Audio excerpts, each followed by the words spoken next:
જય હિન્દ।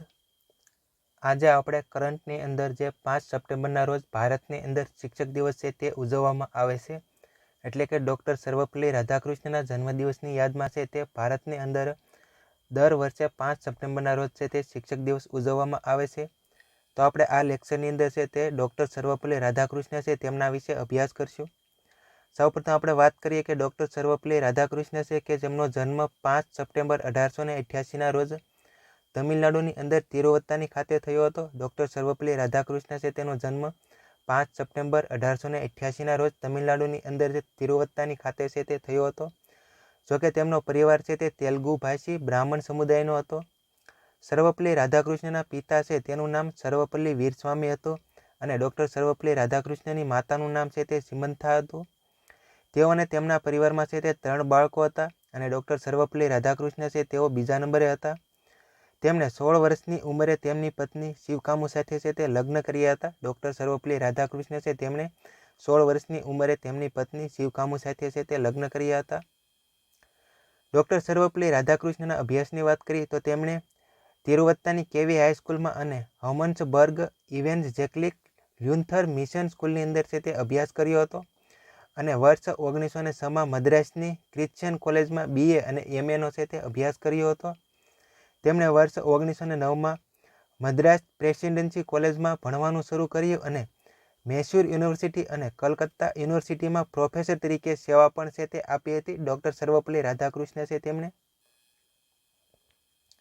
નેક્સ્ટ આપણે વાત કરીએ કે તેમનું જે રાજનૈતિક જીવન છે તેના વિશે, તો ડૉક્ટર સર્વપલ્લી રાધાકૃષ્ણને છે તે ઓગસ્ટ 1952માં ભારતના પ્રથમ ઉપરાષ્ટ્રપતિ તરીકે પસંદ કરવામાં આવ્યા હતા।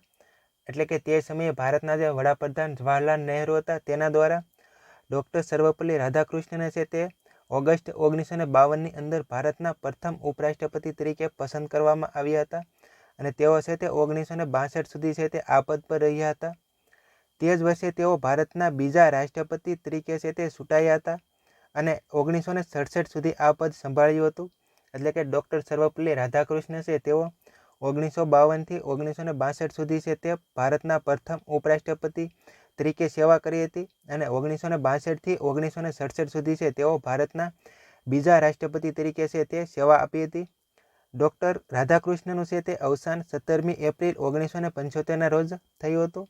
ડૉક્ટર સર્વપલ્લી રાધાકૃષ્ણ છે તેનું અવસાન 17મી એપ્રિલ 1975ના રોજ થયું હતું। દર વર્ષે 5 સપ્ટેમ્બરના રોજ છે તે ડૉક્ટર સર્વપલ્લી રાધાકૃષ્ણના જન્મદિવસની યાદમાં છે તે શાળાઓ, કોલેજો, યુનિવર્સિટીઓ અને તમામ શૈક્ષણિક સંસ્થાઓમાં છે તે શિક્ષક દિવસની ઉજવણી કરવામાં આવે છે। એટલે કે ડૉક્ટર સર્વપલ્લી રાધાકૃષ્ણના જન્મદિવસની યાદમાં છે તે શિક્ષક દિવસની ઉજવણી કરવામાં આવે છે।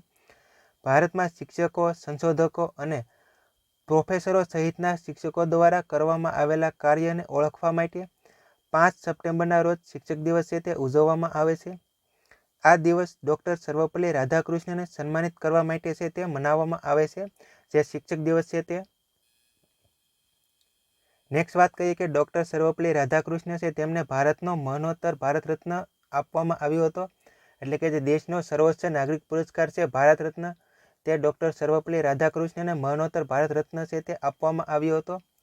ડૉક્ટર સર્વપલ્લી રાધાકૃષ્ણના કેટલાક વિદ્યાર્થીઓ છે તે 1962માં તેમને જન્મદિવસની શુભેચ્છા પાઠવવા છે તેમની મુલાકાત લીધી હતી ડૉક્ટર સર્વપલ્લી રાધાકૃષ્ણ છે તેમની।